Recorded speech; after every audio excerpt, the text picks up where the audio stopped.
OpenAI recently released reusable prompts, or as I like to think of them, prompt templates. And in this bulk tutorial video, I'm going to show you how we can set up a prompt in the OpenAI playground, fill it with variables, and then send those variables through from our Bubble app using the API connector and getting a response back.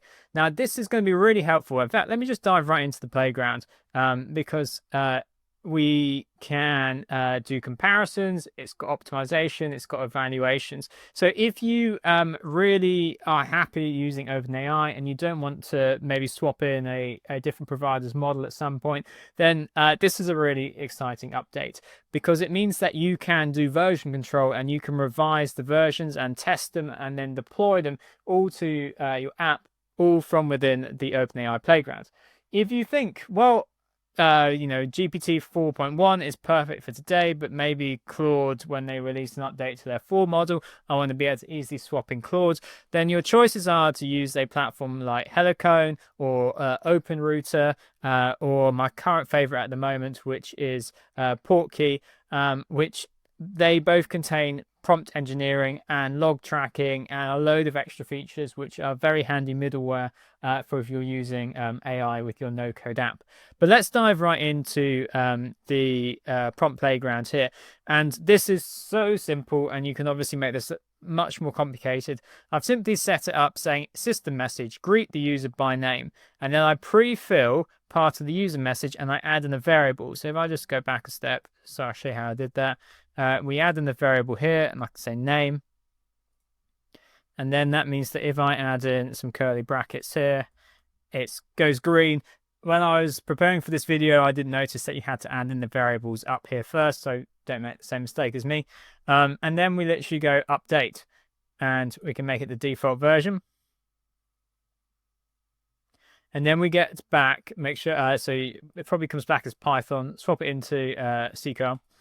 Or CURL, because this is giving us everything we need to plug into our Bubble app. So we've got authorization bearer, our API key. We're making a call, a post request to the responses endpoint, and we fill in the rest of the parameters here as part of the data. So I've gone ahead and I've done that. And so I've got my OpenAI in my Bubble API connector. If you don't see the API connector, you can add it in through plugins. I've got my private key in header. And responses. I'd actually want this to be action so that I could use it in a workflow.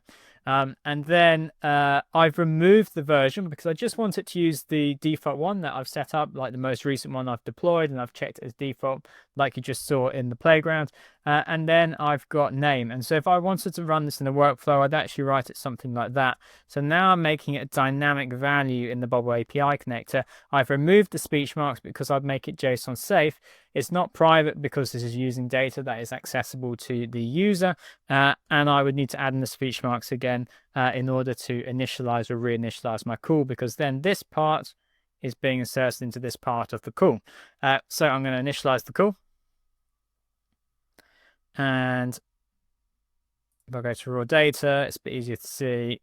We get back, hello, great to meet you. How can I help you today? So this is basically how handy it can be, because now I can go back into my prompt playground and I can say respond in Spanish, and I can change the model to, let's just go kind of mini.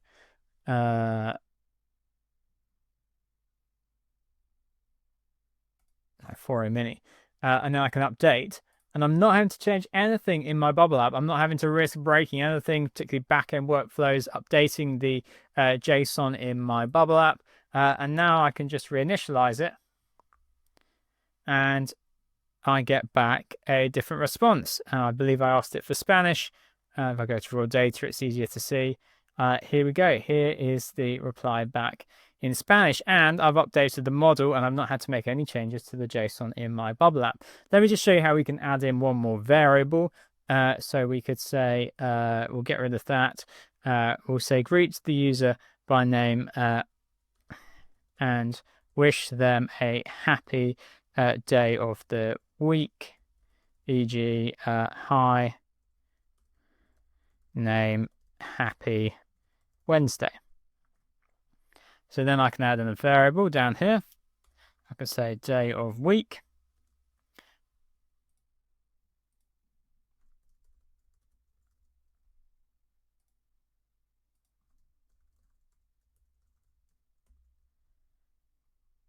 update it.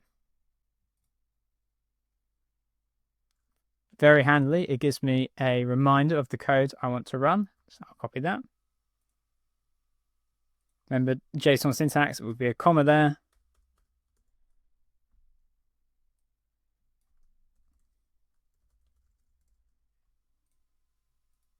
And then it is a Wednesday. So let's say Wednesday.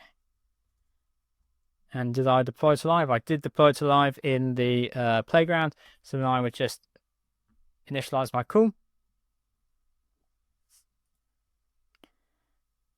And here we go. Hi, Matt. Happy Wednesday. Hope you have a great day.